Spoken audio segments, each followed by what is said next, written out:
Hello, and welcome to the Mr. 50mm YouTube channel. I'm Chris.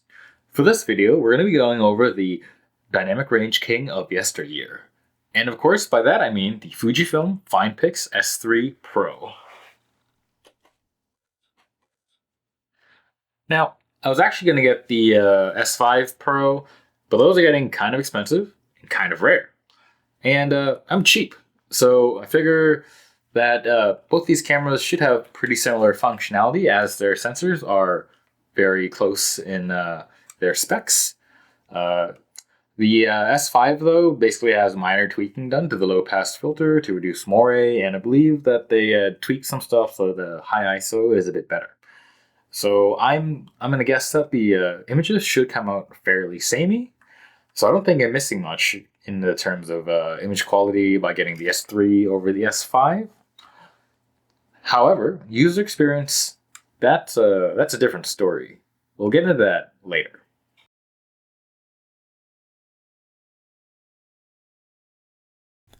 The Fujifilm FinePix S3 Pro is a DSLR. It was announced in February of 2004. Its claim to fame is twofold. First, the Super CCD SR2 sensor. This was a sensor that used hexagonal pixel layouts, and in between the hexagonal photodiodes, it used secondary, smaller, lower sensitivity photodiodes.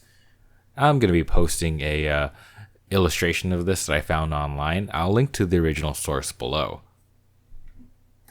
So the argument they had for the hexagonal photosites was that it would overall provide better resolving power, and that the smaller, lower sensitivity photosites would help produce an image that had extended dynamic range when combined with the bigger photosites. This, I'm going to call, is Fuji magic. Now, the second fame of claims for this DSLR is that it's the first DSLR ever to feature live view.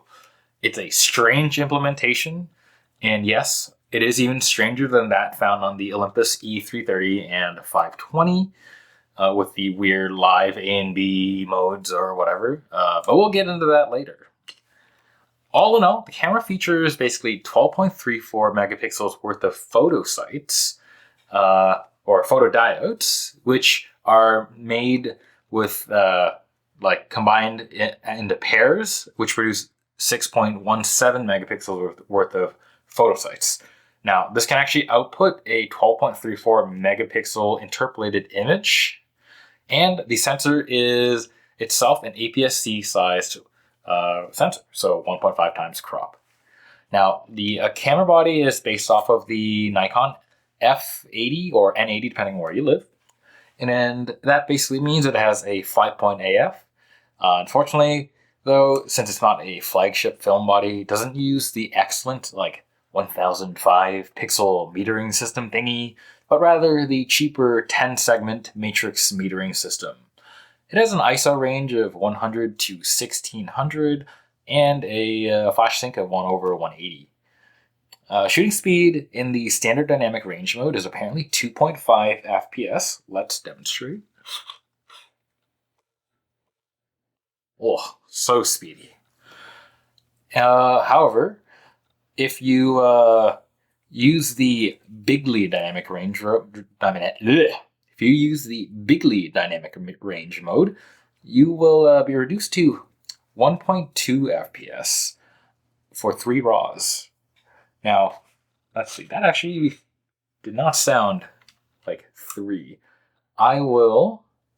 Let's change the dynamic range mode to not so bigly, or I'll just shoot at a scene that shouldn't need it. Oh, I don't know, that sounds like, yeah, that does kind of sound like 2.5. But either way, not that many. Oh, fun fact, this camera has dual card slots. But don't get excited. One of these slots is the XD picture card, and the other one is a fairly standard compact flash. So kind of good to go. The rear features a 2-inch LCD, and it has 235 K dots. Now this thing is powered by AA batteries, 4 of them, and when loaded, this weighs 935 grams, almost 1 plena. Actually, you know what? We'll do the math. It's apparently 94% of a plena. So yeah, a little bit of mass, and it has poppy uppy flash. There we go.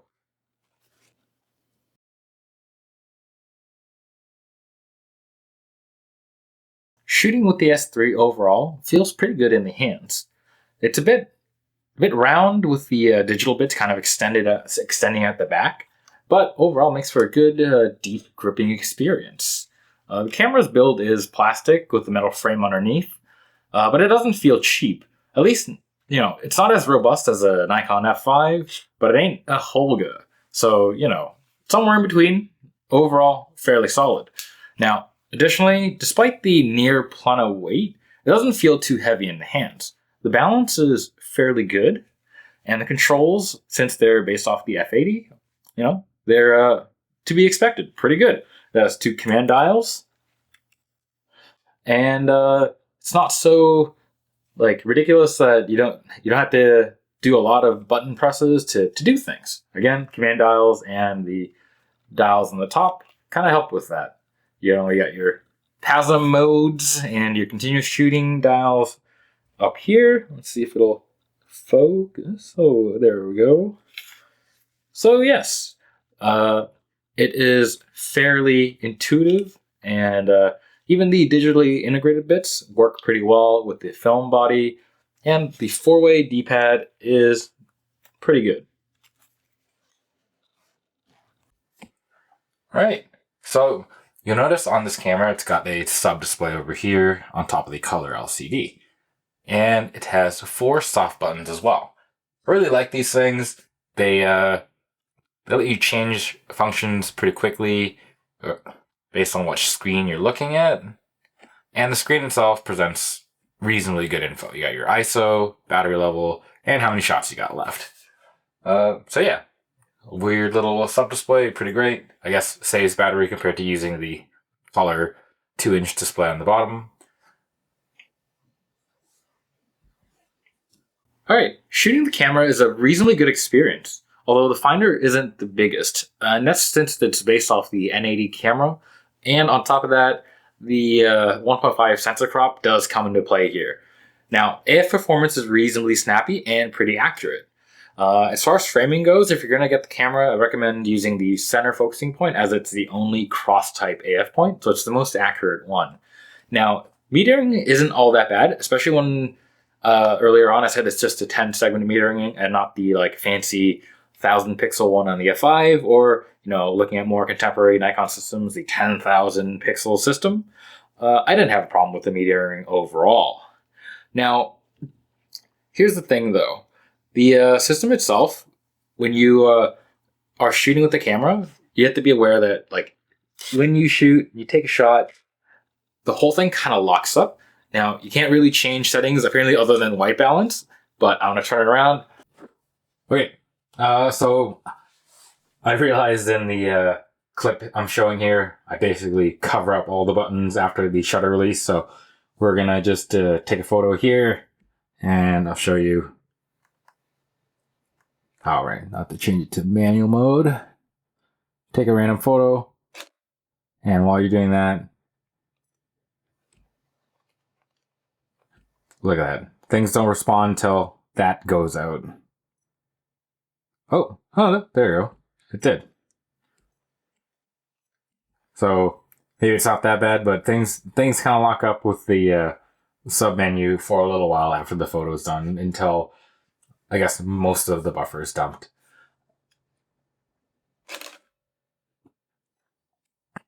Although I did notice that earlier that you actually can change your white balance still, so that's kind of neat. But yeah, let's press it till it changes. Hey! If you do actually load the buffer up, like, you might as well leave the camera alone, put it down, go grab a coffee, turn on a YouTube video, like one of mine, and have a wait. Because it takes ages to clear the buffer. It seems like it's actually very much camera limited. I've got a card in here that should be able to write at like 20 megabytes per second, and like The RAWs are big, well, not gigantic, but it does seem like when you take pictures with this that it takes several seconds to clear even a single RAW at even like regular dynamic range. Now, when you're actually reviewing images on the camera though, or menu diving, the LCD is pretty serviceable. Those 235K dots, they're hard at work. I'll pull up a picture here, or actually, you know what? There.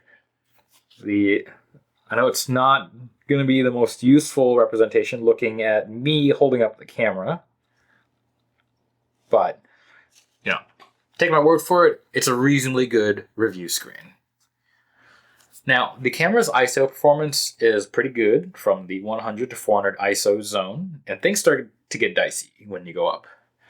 Now, again, like with most things with modern software, it's actually pretty good at doing the noise reduction at the higher values, but you know, it's all right. It's not a complete potato at like ISO 800 or 1600, but yeah, it's not the greatest. And you do kind of got to run it through some noise reduction algorithms from like modern software.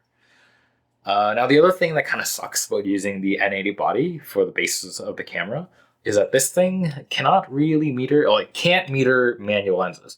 You can put them on, you can jam it in on the manual mode, on the exposure mode, and you'll be good to shoot.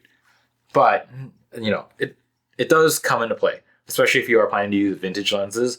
I do remember that at one point I jammed on my 51.2 and I fiddled around for a while in aperture priority, and it just like, it didn't take a shutter, it wouldn't do anything, it didn't meter. And then I remembered, I gotta move it to manual mode for it to release the shutter, because in aperture priority it won't do it. So just remember that if you are considering this, you want to use manual mode only. Now let's talk about the live view. Like I said earlier, it is a claim of fame point. It's the first DSLR to do it, and understandably, they didn't have a reference for how they should implement it.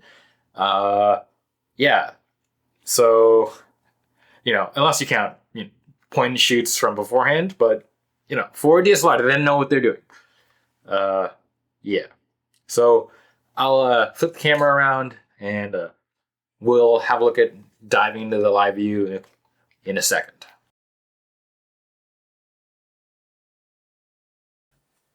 All right, so let's demo that live view. As I said, it's a first generation live view system, so it's a little bit weird, and we got to do some menu diving to get to this. And look at that. When you start to enter, right before you do, it warns you got to use manual focus.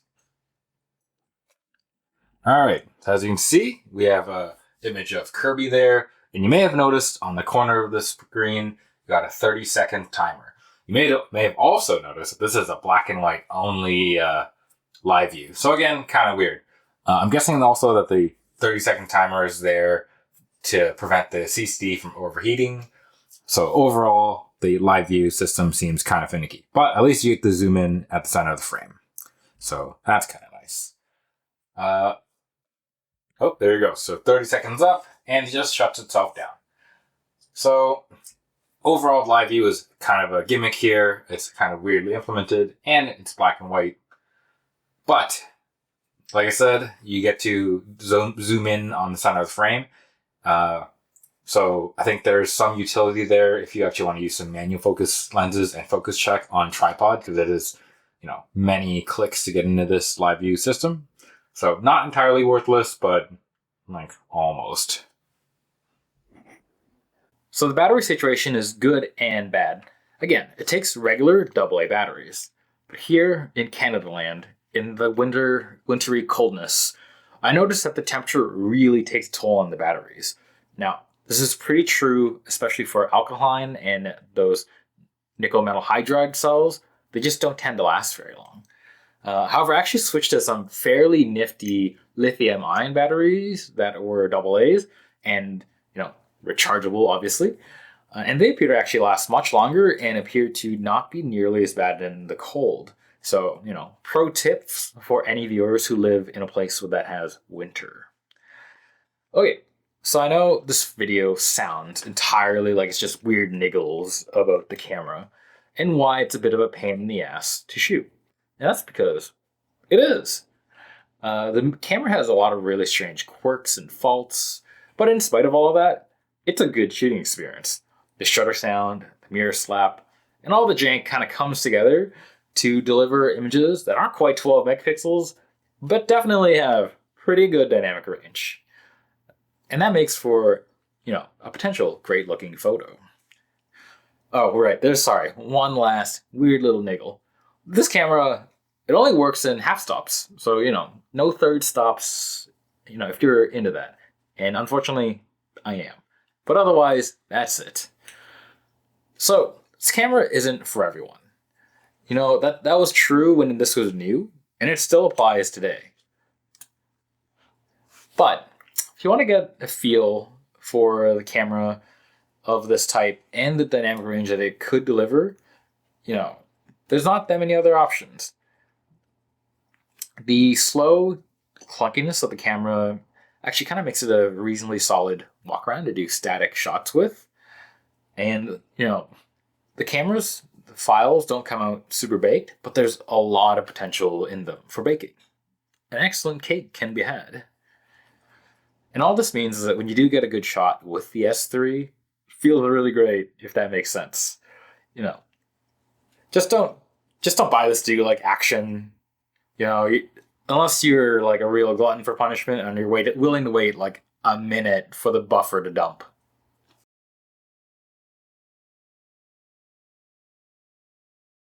Dynamic range.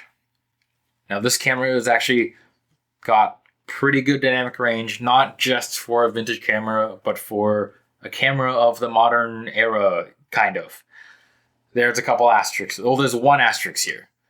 And that is that not all software supports the Super CCD SR2 sensor layout. And sometimes it's not that clear which ones do and which ones don't.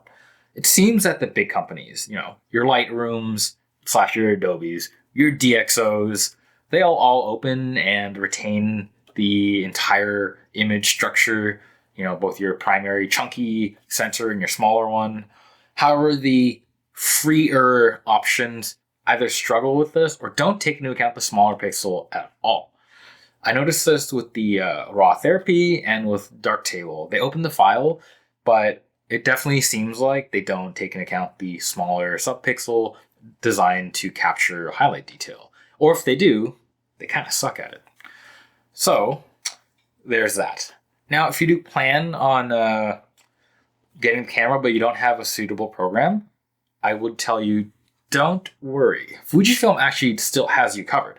The Raw File Converter EX 3.0, which is still available to download at the time of this recording, supports the Fujifilm FinePix S3, S5, and even the S2, although the S1 is not on that list for some reason.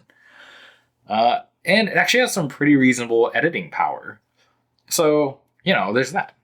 And it's free. It's a bonus. So I'll link to that actually below in the description.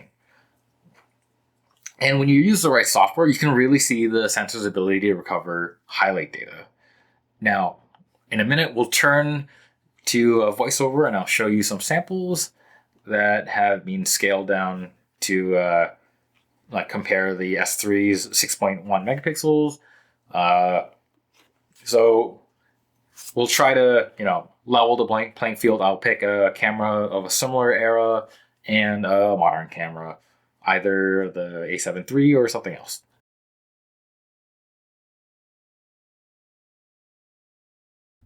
For this test, we have some garlic scapes used as the subject with overexposed sky in the background.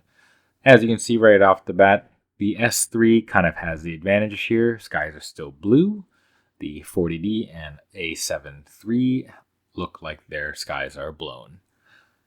Once the exposures are set to -2 stops, the Fuji really shines with the clouds blowing up really nicely, and the 40D and A7 still looking like blown out skies.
the Fujifilm S3 Pro. Do I recommend this? Well, here's the thing. The FinePix S series cameras nowadays seem to be kind of picking up in value. The S3 in particular seems to be going for around 125 to 250 USD, depending on condition, of course, and that's a little bit pricey. There are cameras of the era that offer a shooting experience that is a lot better than the S3. Again, if you don't care for the CCD. So if you actually don't, I would actually recommend the Nikon D200. It is going for typically between $75 and $150, and it offers kind of a more robust build quality to the camera and a lot of just nice improvements over what the S3 has to offer, like an overall better user experience, faster shooting experience, and you get a normal 10 megapixel CCD instead of the 6.14 megapixel super CCD. So, things to consider. That being said, I'm going to guess that if you're watching this video, you're probably here because you're into the super CCD. And if that is the case, I would also recommend considering trying to find a S5 Pro, the next camera up. If you can find it at the right price, it might be worth the while spending the extra money. It seems that on the low end, they're going for around $225, and on the high end, around $450 US. Now, I don't see them selling that often in the low end anymore. They do tend to be trending up for around 300 to 350 USD as a more common sale price. But again, if you hunt a bit and are patient, getting one of the S5s at the $225 mark, I think is a really good deal and a better option than the S3. But if you really are about stretching your dollar, the S3 is still probably a good way to go. It can be had on the low end for much less than the S5. You just got to consider the inconveniences that come with shooting the S3 over the S5. For example, the S5 allows you to meter with manual glass. The S5 build quality is the D200 essentially. So in that respect, you're getting a phenomenal camera body that is robust and seems to last forever. And I used to have an S5 a long time ago, and honestly, that camera, it's as if you took the best parts of the D200 and the best parts of the S3 Pro and you jammed that together. Mostly. You still got some funky Fuji bits going on, it's still kind of slow to clear the buffer, but not to the extent of the S3. At any rate, the long or the short is that I do recommend the S3 still. It offers a interesting shooting experience with that super CCD at a considerably lower cost than the S5. And again, if the super CCD is what you're after, the S3 will still offer up that capability, and it'll still be fun to use as long as you're aware of the weird niggles that it comes with. So, would you consider buying the S3 or a different Fuji camera or another camera altogether? Let me know down below. Otherwise, that's all I got. And until next time, don't forget to like, comment, and subscribe. Bye.